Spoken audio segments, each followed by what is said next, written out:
Yo, what's good, guys? It's Andrew from travelingguitarist.com. Today I'm talking to you about whether or not taking guitar lessons is worth it. And right away, I'm just going to tell you, yes, it is worth it to take guitar lessons, and for a really simple reason. Having a great instructor and a great teacher is going to help you drastically cut your learning curve. And this not only applies to learning how to play the guitar, but it applies to pretty much everything in life. You always want to have mentors, and you always want to have people who can teach you how to do something better. They can show you your blind spots. They can teach you things that you never considered before. So I would say that it's definitely essential.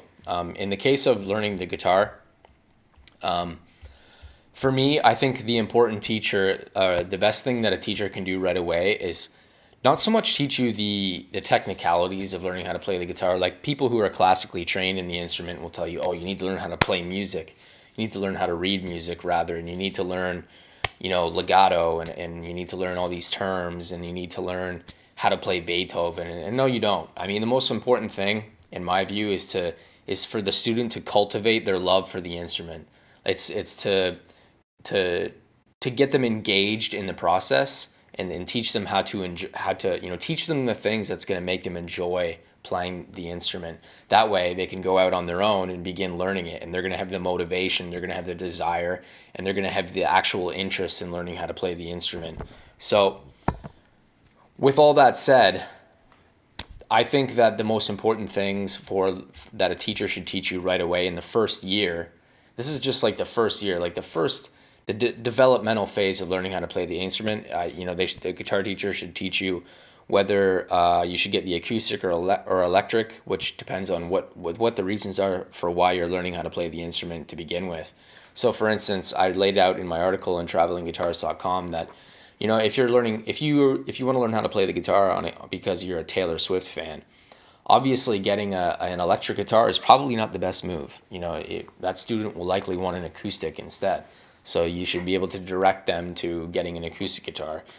On the other hand, if they want to learn how to play Metallica songs, it'd probably be a good idea to get an electric guitar and then a starter pack, a simple Fender starter pack, so they can start learning right away. The next thing is how to read tablature. Now, a lot of people, again, will take issue with that and say, oh, that's not real, blah, blah, blah.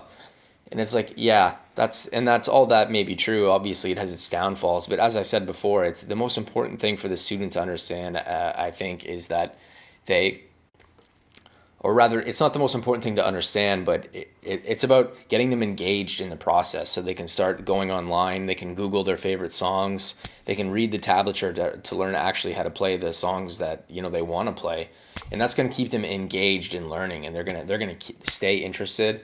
And then after they've cultivated the interest in the instrument, and they've cultivated the passion for it, and they're ready to learn as much as possible, at that phase, I think then you can start introducing the more sophisticated concepts. At that point, you can teach them how to read music, how to build chords, how to, understanding the relationship between scales and chords, key signatures, intervals, intervallic relationships, and how to harmonize melodies, and why certain notes work over certain chords and why others don't, and so on and so forth. And the next thing that a teacher should be able to do for you is that, they're going to teach you how to do all the things that, or rather, how to think about things, and how to push through things that are annoying that people who have played for a long time have kind of forgotten about. For instance, a lot of people, it's like the fingers, right? Your fingers get sore. And I mean, that is just something that's so outside my reality at this point, because I've had calluses on my fingers for years. I don't even notice, right? But I mean, a student, that's going to be something that kind of bothers them. They're going to be like, oh, well, my fingers are sore. And it's like, yeah, that's normal. It's like going to the gym. The first month you're going to be sore. But after that month of consistent practice and consistent, engagement in the process, that's not going to really be an issue for you anymore. A teacher should also be teaching you how to sit with it, how to actually play it, how to approach hitting the strings with the pick, and just little technicalities like that. Like in this part of the phase, in this part of the process, it's great to have someone who can instruct you through it and get you on the right path. Another thing that I think they should teach you is how to look up your favorite songs online. That's super simple. That takes like an hour to show them how to do that. How to change the strings of the instrument, how to set up the amplifier, including how to dial in the EQ, And the next thing is learning how to play power chords, which, the great thing about power chords is that they're movable, so you can move them all over the neck, all over the strings, and then, it's just a great way to introduce them to, a technique and a type of chord where they can apply it in a number of different ways and, come up with their own songs.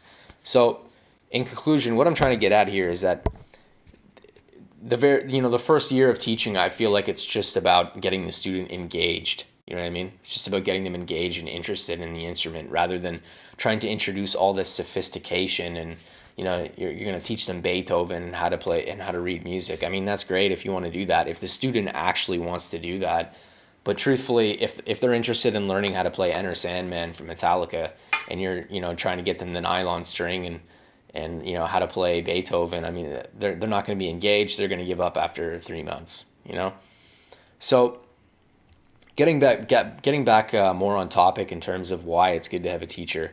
I mean, it all just comes back down to the master and apprentice dichotomy. I mean, regardless of what you're learning, having mentors and having instructors and having people who can show you your blind spots and show you things that you've never noticed before, I mean, it's just essential for becoming successful at anything. Like you can't just do everything on your own. I mean, that's a nice thought, and you can do make a lot of progress on your own, but there's going to come a point where it's essential to have someone who can show you things that you've never considered before. And as I just said, they can point out your blind spots. They can point out issues that you have that you don't even realize that you have. So, in conclusion, yes, getting a teacher is worth it for the first year. However, I think in my view, the teacher should be, as I've said before, it's about getting you to be engaged in the process and getting you to actually like learning how to play the instrument. And once the student has that figured out and they really do like it and they're continuing to play, then they can seek out other mentors and other instructors who will show them more. So yeah, I mean, that's all for this video. Make sure to check out travelingguitarist.com. I wrote the article about it, and I'll see you in the next video.